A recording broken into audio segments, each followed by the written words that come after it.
Hello नमस्कार, मी सोनाली. स्वागत आहे तुमचं माझ्या मराठी ब्लॉग चॅनलमध्ये. आज आपल्या व्हिडिओची सुरुवात जी झालेली आहे ना, ती न बोलता आणि रेसिपीपासून झालेली आहे. कारण मला ही रेसिपी शेअर करायची होती. मग सकाळचं टायमिंग होतं, डब्याची गडबड होती, म्हणून म्हटलं तुम्हाला जस्ट रेसिपीपासूनच सुरुवात करूया. तर बघा, इथं दुधी भोपळा जो आहे तो घेतलेला आहे. तुम्हाला जर बियामधल्या नको असतील तर तुम्ही काढू शकता, पण घ्याव्या. जास्त जर निब्बर नसेल तर बिया घेतलेल्या चांगल्या. तर कट करून घेतला आहे. ही जी आहे ते हरभरा डाळ, बरोबर मुठीने 2 मुठी हरभरा डाळ घेतलेली, ती कमीत कमी 1 तास आधी भिजत ठेवलेली. आणि आता या कुकरमध्ये ही डाळ घालत आहे. आणि यामध्येच आपल्याला घालायचा आहे हा दुधी भोपळा.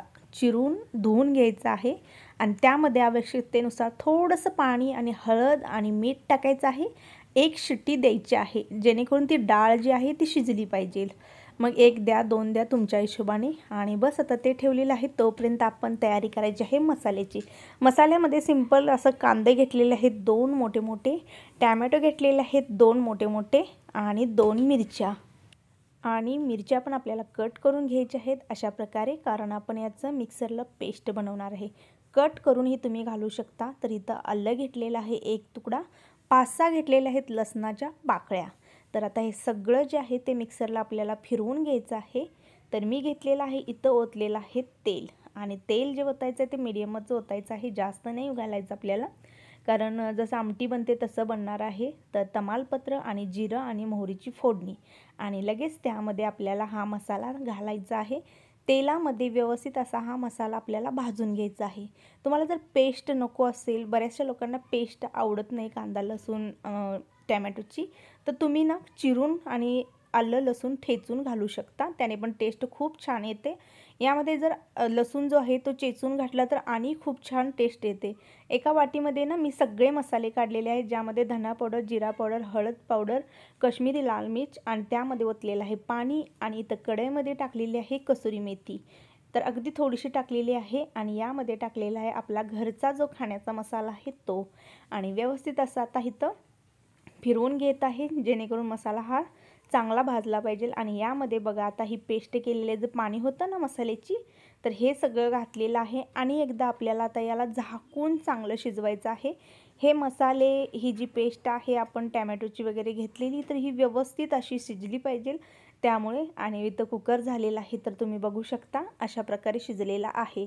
डाळ जी आहे ती पूर्णपणे मेणासारखी शिजली पाहिजे, अशा हिशोबाने तुम्ही कुकरला शिट्ट्या देऊ शकता. प्रत्येकाचा कुकर जो वेगवेगळा असतो, माझा तर शिट्टीच देत नाही, मी अंदाजाने काढते. तर इथं बघा हे झालेलं आहे. आणि आता यामध्ये आपण हे सगळं ओतायचं आहे. तर त्याच्या आधी ना तुम्हाला जर असं अखंड असेल तर तुम्ही ठेवू शकता, पण मला तसं नाही आवडत. मग मी काय केलं आहे, मॅशरच्या ह्यानं ना बारीक करून घेतलेलं आहे, जेणेकरून डाळ आणि तो दुधी भोपळा एकजीव झाला पाहिजे. ही जर आहे ना तुम्ही भाताबरोबर किंवा ज्वारीच्या भाकरीबरोबर खूप छान लागते. तर आता यामध्ये हे घातलेलं आहे, व्यवस्थित मिक्स करून घ्यायचं आहे. चवीनुसार बस वरनं नमक टाकायचं आहे. तुम्हाला बाकीचे मसाले, गोडा मसाला, गरम मसाला टाकायचा असेल टाकू शकता, स्किप केला तरी चालेल. खूप छान, खूप टेस्टी अशी होते. आणि रोज रोज एकसारखीच रेसिपी कायम करण्यापेक्षा एकच रेसिपी खूप प्रकारे आपण करू शकतो. तर इथं आता झाकून ठेवलेलं आहे. आणि हे बघा माझं झालेलं आहे तयार. आणि मी डबा वगैरे जे काय आहे ना ते सगळं भरून दिलेलं आहे. हॅलो नमस्कार, आणि हो सगळ्यांना शुभ सकाळ. मी सोनाली स्वागत करते तुमचं माझ्या मराठी ब्लॉग चॅनलमध्ये. आज आहे शुक्रवार आणि आजचा ब्लॉग आत्ता जस्ट चालू केलेला आहे. माझा जेवणाचा डबा जो आहे तो फक्त गेलेला आहे. आणि त्याच्यानंतर म्हटलं तुमच्याशी थोडं बोलायचं आणि मग आपलं जे काही रुटीन आहे ते सुरू करायचं. तर जसं की आज शुक्रवार आहे, तर रोजच्याप्रमाणे हे गेलेले आहेत. आणि जेवण वगैरे सगळं मी जे काय आहे ते काढून ठेवलेलं आहे. आता आहेत भांडी, झाडू, इथून पुढचं सगळं घरकाम. आणि हो, रेसिपी कशी वाटली ही पण मला सांगा. आपण सतत एकच प्रकारची रेसिपी करतो ना, तर ती थोडीशी आपल्याला हे वाटते, खायला नको वाटते. रेसिपीमध्ये जर सिंपलमध्ये आणि थोडंसं वेगळं म्हटलं का नाही, तर खायलाही बरं वाटतं, टिफिनलाही गेल्यानंतर थोडंसं वेगळा पण येतो. तर त्याच्यासाठी मी तुम्हाला ते शेअर केलेलं आहे. आणि स्पेशली त्या आईंची एका कमेंट आलेली त्या रेसिपीसाठी. तुमच्या सगळ्यांच्या मी कमेंटचा ना स्क्रीनशॉट मारते, ज्याच्यावरती मला व्हिडिओ बनवायचे आहेत किंवा तुमच्याबद्दल बोलायचं आहे, स्क्रीनशॉट मारते. पण कसं असतं ना की एका व्हिडिओमध्ये ना मी सगळं नाही शेअर करू शकत, मग नुसत्या कमेंटच होतात. त्यामुळे मी काय ठरवलेलं आहे की रोजच्या आपलं जे काही व्हिडिओ आहेत ना, 1-2 ज्या काय तुमच्या कमेंट आहेत त्या घ्यायच्या, आणि मग आपलं त्यामध्ये थोडंसं रुटीन वगैरे अशा पद्धतीनं. आणि हो, माझे जे जीवन कहाणीबद्दल जे ब्लॉग येतात, तुम्हाला व्हिडिओ जे येतात ना, त्या सगळ्याला तुम्ही खूप सारं प्रेम दिलेलं आहे. आणि मेन एक सांगते की मी माझं मन जे आहे ते तुमच्यापाशी मोकळं केलेलं आहे. बघा, आपल्या आयुष्यात जे दुःख असतं किंवा होऊन गेलेलं असू दे किंवा सध्या चालणार असू दे, ते ज्यावेळेला आपण एखाद्यापाशी शेअर करतो ना, तर मन एकदम फ्रेश होतं. तर माझंही तेच झालेलं आहे. तर त्याच्यासाठी मी तुम्हाला ते व्हिडिओ शेअर केलेले. आणि हो, माझं मन खूप मोकळं झालेलं आहे. आणि काही ताई आहेत की त्यांच्या पण लाईफबद्दल सध्या काय आहे ते पण मला शेअर करतात बरं का, कमेंटमध्ये. तर त्यांनाही मी सांगते, सगळ्या माझ्या ताईंना, अगदी काही असू दे, तुमची जेवढी सांगण्याजोगी काही दुःख असू दे, सुख असू दे, तुम्ही माझ्याशी कमेंटमध्ये जरूर शेअर करू शकता. मी त्या कमेंटला प्रत्येकाला मी रिप्लाय देते, मी देणार. कारण तुम्ही वेळ काढून, तुम्ही एवढंही करून, तुम्ही जर मला प्रेम देत असाल तर ते रिप्लाय देणं, तुमच्या कमेंटवरती मी लक्ष देणं हे माझं कर्तव्य आहे. आणि दुसरी महत्त्वाची गोष्ट म्हणजे की तुमच्याशी मन मोकळं केल्यानंतर जे मला फील होते ते खूप खूप छान आहे. यामधून कुणाचंही मन दुखावणं किंवा कुणालाही हर्ट करणं किंवा कुणालाही असं नाहीये की बाबा हा की आमचं असं होतं तसं होतं ते ऐका, असं नाहीये. आणि आता किट्टो आणि आर्यन जे आहेत त्यांना बाहेर काढलेलं आहे, कारण मला साफसफाई करायची आहे. आणि ते काय करतात की हल्ली ना, आर्यनला पण सतत आहे ना बाहेरची सवय लागलेली आहे. त्यामुळे मी काय करते, आमचा जेवढा एरिया आहे ना तेवढ्यातच खेळू देते. तर आता बाहेर खूप दंगा आहे. पण इथं कसं आहे माहिती आहे का, आम्ही जिथं राहतो तिथं 12च्या पुढे किंवा 1-2च्या पुढे ना दंगा करून चालत नसतं. कारण आजूबाजूला खूप सारी घरं आहेत, सगळेजण दुपारच्या वेळेला रेस्ट करतात आणि ही मुलं दंगा करतात. मग मी काय म्हणले की तुम्ही आता थोडंसं खेळा, जेणेकरून मी आत बाहेर करते, काम चालू आहे तोपर्यंत. किट्टोलाही पाठवलेला आहे तिच्या फ्रेंडशी खेळायला, म्हणजे दारातच खेळायला आहे. किट्टो कशी करते, सतत एकच जागा पकडायचा, सतत अभ्यास किंवा सतत आपल्या ह्याच्यात राहणं. पण थोडंफार खेळणंही पाहिजे मुलांना. आणि मुलींना तर खूप महत्त्वाचं आहे ना, त्यांना व्यायाम करायला होते. तो पण तुम्हाला शेअर करेन की मी त्यांना काय व्यायाम करायला होते. तर रोज सकाळी ना ते कांगारू जंप असतात ना ते मारतात, पुन्हा पुशअप करतात. तर ते सगळं मी तुम्हाला शेअर करायला. आणि जवळजवळ आता लॉकडाऊन जसं पडले तसं मी त्यांना ते लावते. कारण जास्त ते बाहेर पण खेळू नाही शकत, जास्त बाहेर पण सोडू नाही शकत. आणि कोरोनाचं हे असल्यामुळे तर तुम्हाला माहिती आहे सगळ्यांनी मुलं घरातच ठेवलेली, मग त्यांचं वजन वगैरे वाढतात किंवा स्टॅमिना राहत नाही. मग त्याच्यासाठी आम्ही काय करतो, सकाळी त्यांना व्यायाम करायला होतो. तर बघूया एखाद्या व्हिडिओमध्ये मी ते शेअर करेन. आणि हो, खूप बोलले. आता रुटीनला माझं जे काय आहे ते मी शेअर करणार आहे.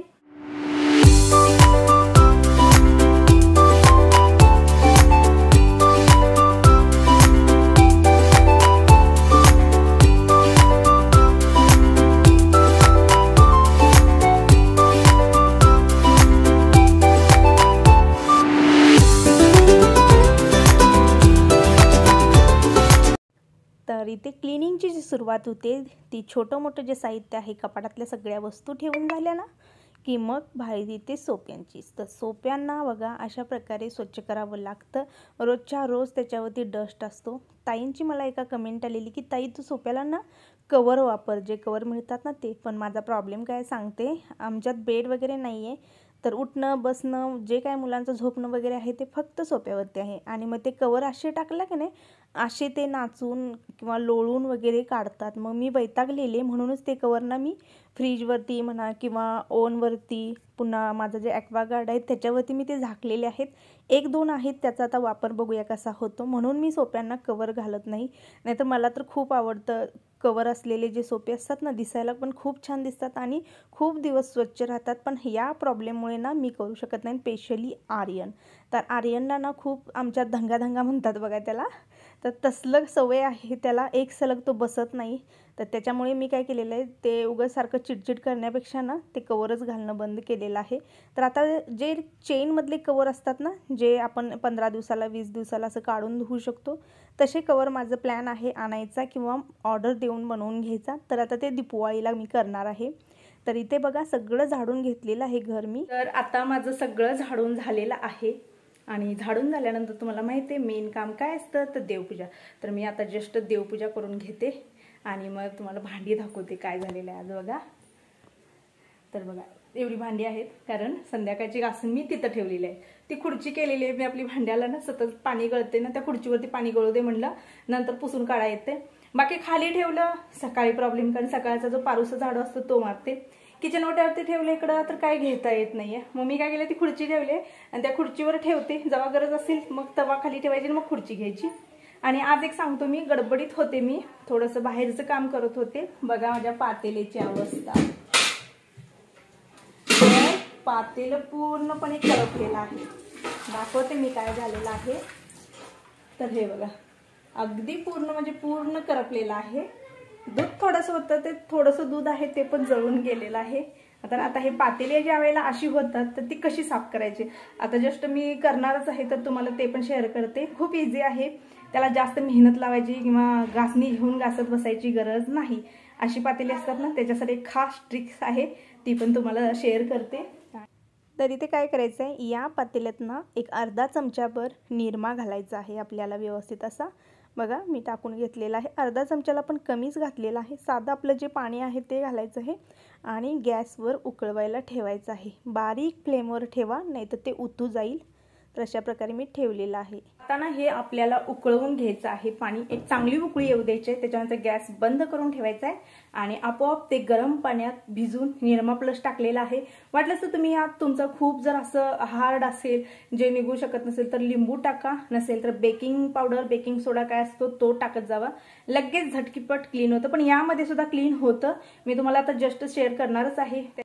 तर हे झाल्यानंतर मी लावते मशीन, कारण माझं बाकीचं जे काही काम आहे ना किरकोळ, देवपूजा वगैरे होस्तोर का माझी मशीन होते. आणि मग सकाळ सकाळी आपल्याला टेन्शन राहत नाही. पूर्ण दिवसभर पण कपडे जास्त वेळ आपल्याला बाहेर ठेवावं लागत नाही. त्यामुळे मेन महत्त्वाचं काम आहे आता मशीन लावण्याचं, ते लावलेलं आहे. तर ही आहे माझी आजची देवपूजा. आज ना जास्वंदीची फुलं खूप कमी निघाली, म्हणजे 2च निघाली. मग मी गणपती बाप्पाला पण वाहते आणि वैभवलक्ष्मीचं ते यंत्र आहे ना, त्या यंत्राला पण वाहते. पण नाही, आज जास्त नाही मिळाली आहे, तेवढ्यातच मी केलेलं आहे. आणि माझे देव ना आता उद्या क्लीन करायचे आहेत पूर्णपणे. तर हे काढते मधनं. तर हे बघा, आता हे सगळे समया वगैरे स्वच्छ करायला आलेले आहेत. तर आता आहे ना उद्याच्या ब्लॉगमध्ये तुम्हाला शेअर करेन की मी कशा प्रकारे क्लीन करते. कसला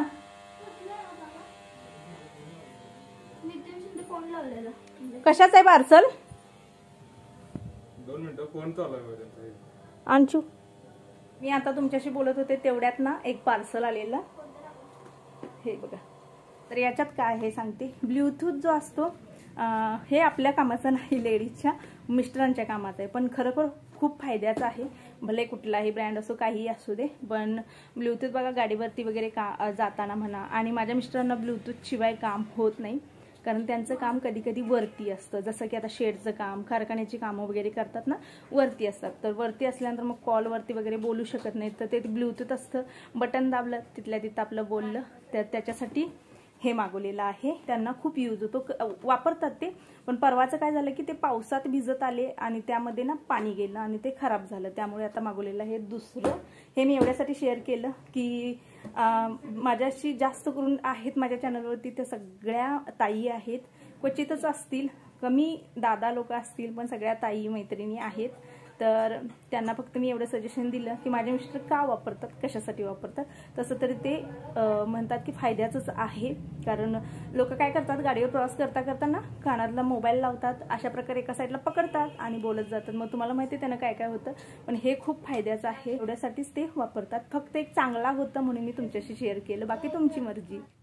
तर आता इथं पहिलं काम मी करते ते म्हणजे भांड्यांवरचं जेवढं खरकट आहे ना ते काढण्याचं. कारण इथं जर भांडी खरकट वगैरे काढून जर ठेवली तर एक 10-15 मिनिटं आपण दुसरं काम करतो, तोपर्यंत ना ती व्यवस्थित अशी भिजतात. लगेच जर आपण भांडी घासायला घेतली ना तर ती तेवढी क्लीन होत नाही आहेत. मग पाण्याचा पण वापर जास्त होतो आणि आपल्याला पण खूप सारं घासावं लागतं. तर मी काय करते, पहिला भांड्यांचं असं खरकट जे काय आहे ते काढून घेते, किंवा तुम्ही भिजवून सुद्धा घ्या, पण खरकट काढलेलं सगळ्यात भारी.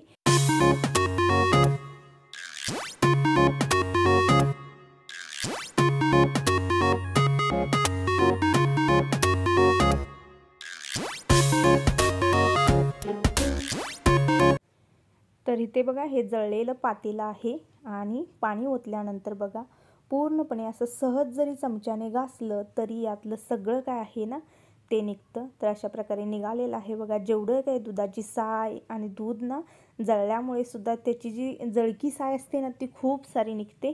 तर इथं बघा एवढी सारी निघालेली आहे आणि आता याला ना तारेची घासणी किंवा साधीसुद्धा घासणी वापरली तरीही निघतं, पण तारेची घासली तर झटकीपट निघेल. आणि एक काय सांगते, या पातेल्याला ना आपण पाणी घालून उकळवल्यामुळे ना कडेने काळसर असा डाग पडतात.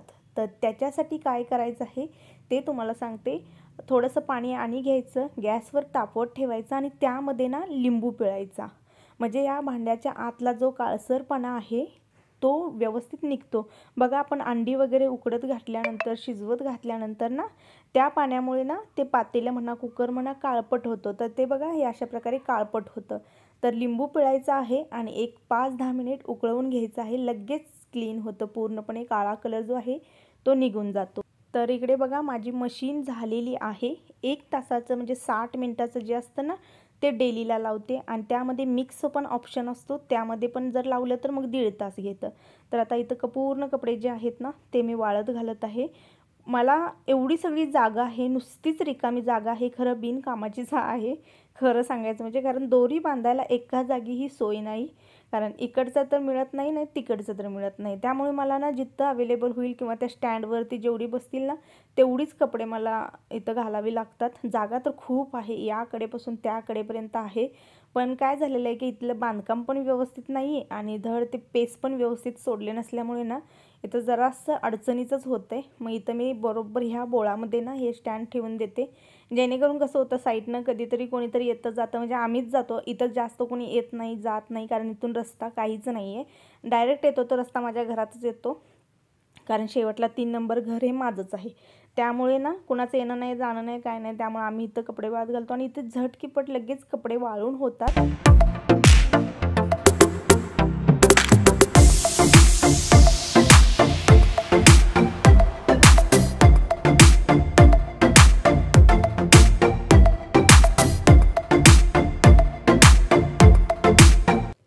आणि कपडे वाळून घालून येस्तोवर का इथं भांडी पूर्णपणे भिजलेली आहेत. आता लगेच मी पूर्णपणे भांडी जी आहेत ती सगळी क्लीन करून घेणार. कसं असतं ना, संध्याकाळी ज्या वेळेला आपण भांडी घासून ठेवतो ना, सकाळी खरोखर अजिबात लोड पडत नाही, पण संध्याकाळी जर भांडी ठेवली तर सकाळी ना ती भांडी ही भांडी अख्खा किचन कट्टा पूर्ण आहे ना ओला होतो, पूर्ण जागा आहे ना त्या भांड्यानेच भरते.